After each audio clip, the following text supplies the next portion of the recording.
What's going on, everyone? We are out exploring on the Ariel Rider XClass 52 volt.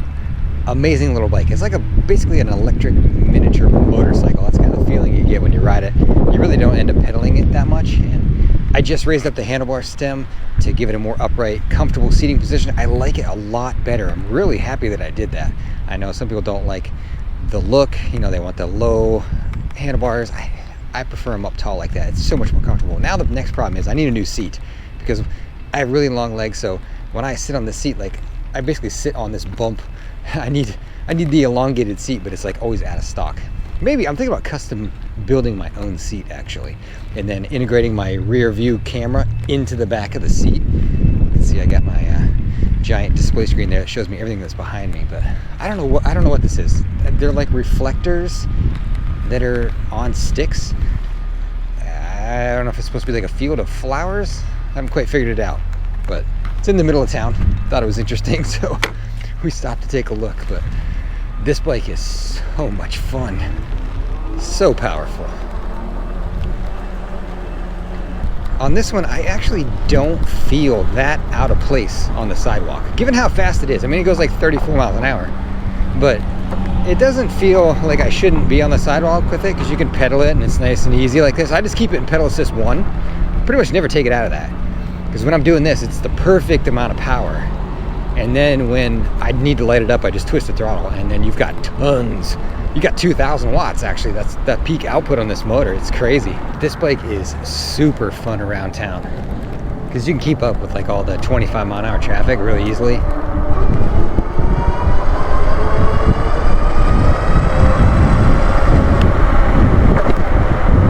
Full suspension, don't feel the bumps, hydraulic brakes. I really do like this X-Class bike. If I had to recommend an Ariel Rider bike though, I might recommend the D-Class with the all-wheel drive because this is fast off the line. It's got some good power off the line, but it's not as dramatic as an all-wheel drive bike, and that D-Class is all-wheel drive. Let's just pop out on this road. We'll bring up the speed a little bit here and see. A little bit of a downhill, but 34, 35, 36. Lots of power. And we're cruising a little bit on the Greenway now. Very peaceful out here. Not a whole lot of people. It's a beautiful day. It's February, but it's like 70 degrees in North Carolina. This bike, it doesn't feel that out of place on the Greenway. I mean, it does still feel like a bicycle, even though you want to ride it like a motorcycle.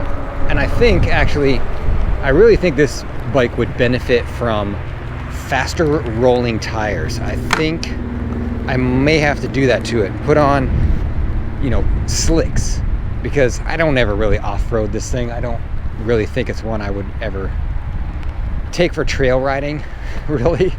This thing lives on the streets. These tires, man, they just kind of roar down the road, as all fat tires do. I think this would really benefit if I put some, like, what are those called? The Speedster tires? The slick ones. I think if you put slicks on this, you might actually get another mile an hour out of it, maybe. I don't know. You don't have as much rolling resistance, but that may be something I look into for this bike. Let's see where we can get it up to.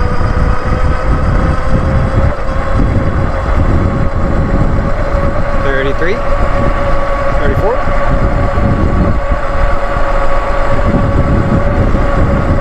It's holding steady right at 34.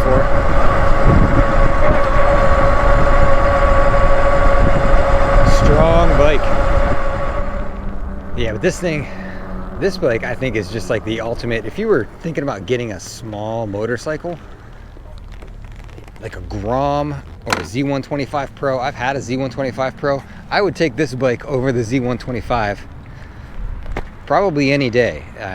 It's just, it can go more places. You can go greenways and sidewalks and not get weird looks. You can't take an actual motorcycle on the Greenway. That just ain't gonna fly. But you can take this there and, you know, everyone would be okay with it probably. And you can ride this around town just like a little miniature motorcycle. I'm excited about this thing. I haven't been on it in a while. Can you hear it in my voice? But it's so fast. A lot of fun. This is more of a thrill ride though. It's not so much a like relaxing bicycle. You just can't help but crank it up to 30 miles an hour all the time. When you got options like this on the market right now, I'm not sure why anyone is still buying a 50cc gas-powered scooter. They must just not know about this thing. That's all I can think of, because I don't know why you'd want that. It's heavy, it's slow, it's loud. You got to register and insure it. I mean, you can store this thing in your house if you want to. You don't have to do any of that other stuff. And I bet you this is faster than one of those scooters. If I could find one, I would race them. And I guarantee you these bikes like this are faster than that. Definitely off the line. I bet they're faster. Top end, it'd be very close. Yeah, I don't know why you would want one of those anymore when you've got things like, you know, these moped style e-bikes on the market. All right, well, I hadn't been out on this bike in a minute, so I want to come out for some real quick fun today. Let's go out here and see how fast we can accelerate. I'm going to pedal along with the throttle from a stop. See if we can hit 30 before the end of the street. Here we go. 3, 2, 1, go.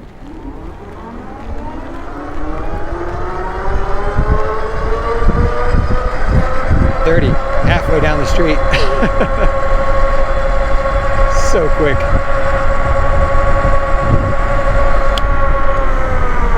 And good brakes. Little squeaky.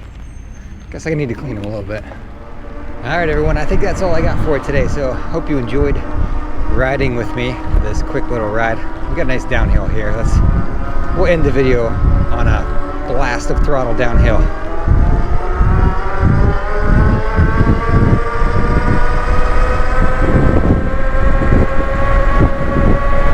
34, 35.